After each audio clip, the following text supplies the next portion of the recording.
Olá, eu sou a Tainá Leone da Gama, faço licenciatura em Música na Faculdade Mozart de São Paulo e o meu tema do trabalho de conclusão de curso vai ser a musicalização como prática de ensino na terceira idade.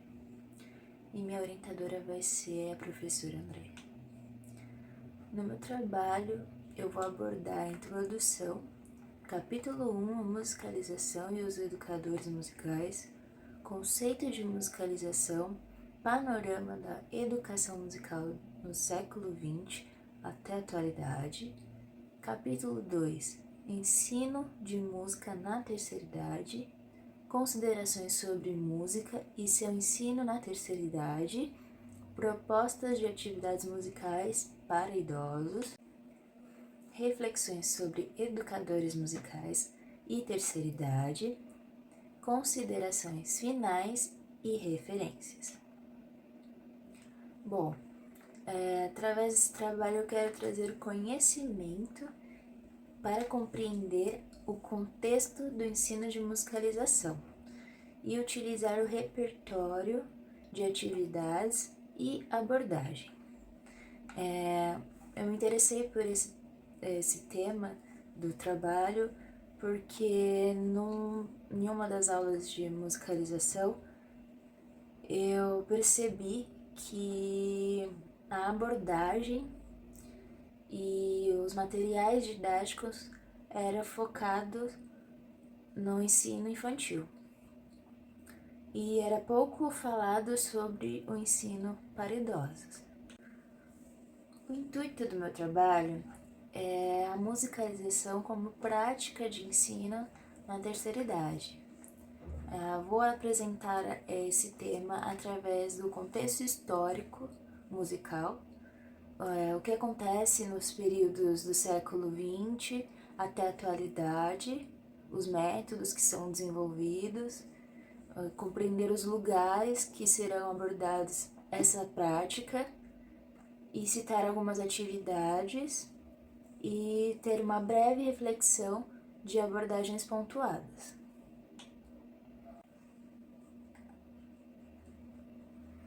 Bom, meu trabalho será dividido em 2 capítulos. O primeiro é a musicalização e os educadores musicais. Nele eu quero contextualizar o significado da musicalização, abordando o ensino formal, informal e não formal. E também mostrar a diferença da musicalização com a musicoterapia.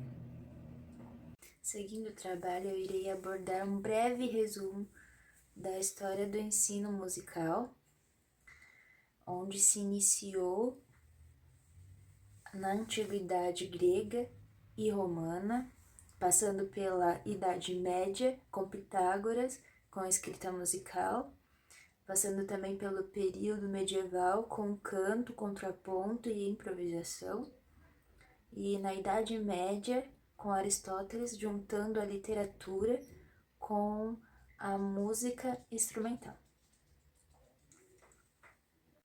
Logo após, irei pontuar os métodos e as abordagens.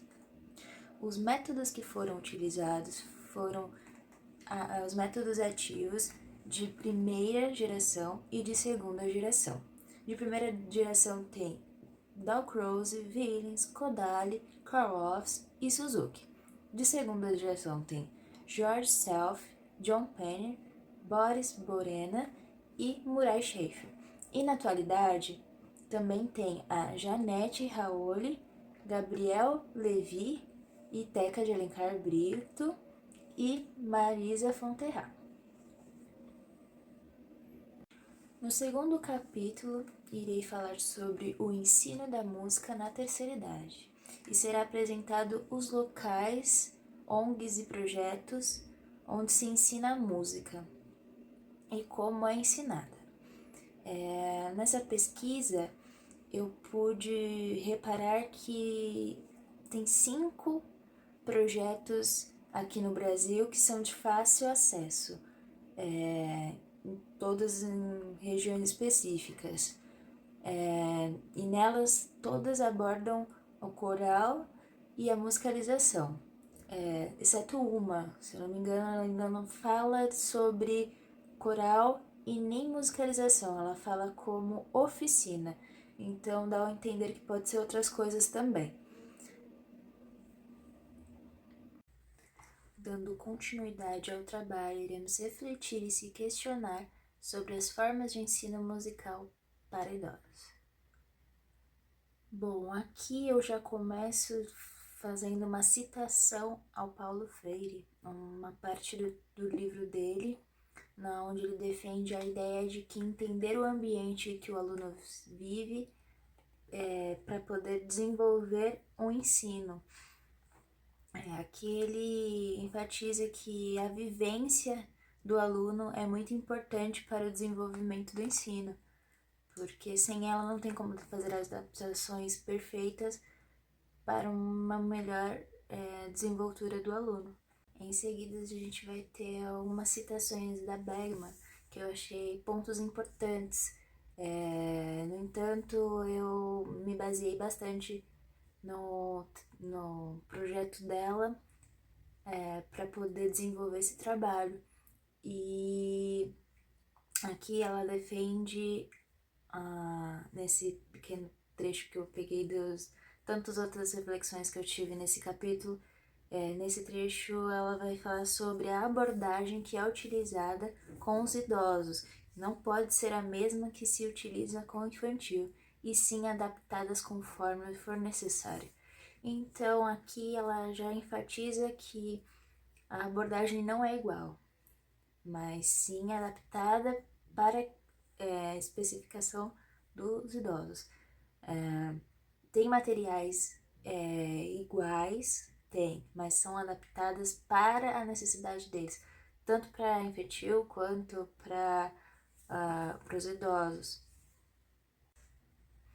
A metodologia que eu utilizei foi a metodologia de abordagem qualitativa, levantamento de pesquisa e levantamento de bibliografia. Bom, aqui a gente pode concluir que nessa pesquisa eu pude entender melhor o desenvolvimento da musicalização e entender que a abordagem e a atividade, como eu tinha citado anteriormente, é de fácil compreensão para os idosos, e por isso que tem tantos materiais do infantil e abordagens também, porque com as dificuldades motoras e físicas devido à idade, as adaptações são uma forma deles serem inclusos nessas atividades. E pode-se concluir que esse material será benéfico para compreender a utilização dos repertórios de atividades e as abordagens e mostrar as dificuldades que decorrerão ao longo do percurso acadêmico e até mesmo profissional. Aqui nas referências eu citei apenas 3 que foram a base do meu trabalho, que foi da Bergman, como eu tinha citado anteriormente, que é a relação do idoso com o aprendizado musical, e também teve fortemente no meu trabalho o Luiz com a educação musical na terceira idade, e o livro da Marisa Fonterrada, que é de Tramas e Fios, o ensino sobre a música e a educação. Quero agradecer a professora Andréia por me ajudar a desenvolver o trabalho, a professora Jenny, que está na banca, e a todos que estão acompanhando essa defesa do trabalho de conclusão de curso. Muito obrigada!